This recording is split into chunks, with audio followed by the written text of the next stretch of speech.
بسم اللہ الرحمن الرحیم۔ ایک دفعہ کا ذکر ہے کہ حضرت موسیٰ علیہ السلام کو اللہ تعالیٰ نے حکم دیا کہ سمندر کی طرف جاؤ، وہاں 3 کشتیاں ڈوبنے والی ہیں۔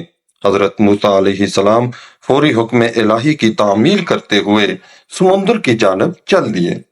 ساحل پرسکون تھا، بہت دور سے ایک کشتی آتی ہوئی دکھائی دی جو آہستہ آہستہ ساحل کی طرف بڑھ رہی تھی۔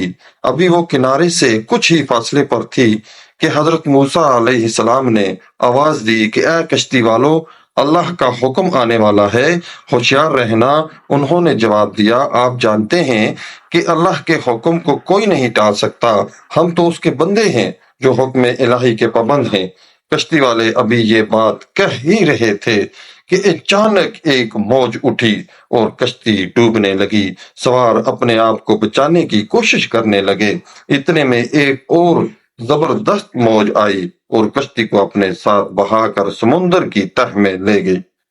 تھوڑی ہی دیر میں ایک اور کشتی نظر آئی تو حضرت موسیٰ علیہ السلام نے انہیں بھی خبردار کیا اور کہا کہ ذرا محتاط ہو کر آنا۔ انہوں نے بھی پہلے والوں کی طرح جواب دیا کہ جو کچھ ہونا ہے ہو کر رہے گا، اور کشتی کو کنارے کی طرف لاتے رہے، یہاں تک کہ ساحل کے قریب آتے آتے یہ کشتی بھی ڈوب گئی۔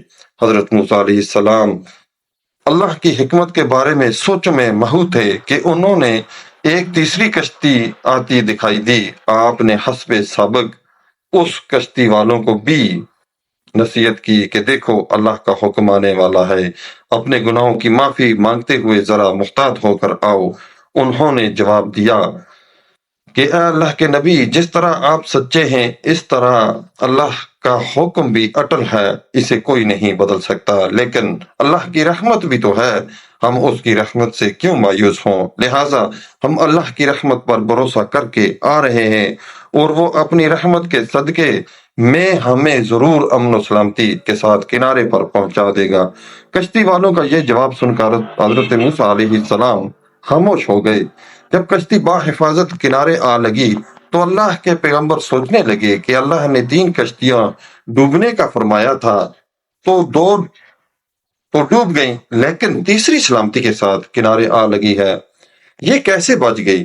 ارشاد باری تعالیٰ ہوا کہ اے موسیٰ، آپ نے سنا نہیں کہ تیسری کشتی والوں نے کیا کہا؟ انہوں نے میرے حکم کو تسلیم کیا تھا، میری رحمت کو آواز دی تھی اور اس پر پورا توکل اور بھروسہ بھی کیا تھا، تو اس لیے یہ کشتی میری رحمت کے طفیل بچ گئی۔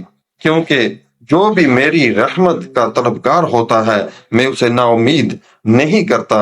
حدیث میں آتا ہے کہ اللہ تعالیٰ نے جب مخلوقات کو پیدا فرمایا تو عرش پر لکھ دیا کہ میری رحمت میرے غضب پر غالب ہے۔ سبحان اللہ، سبحان اللہ۔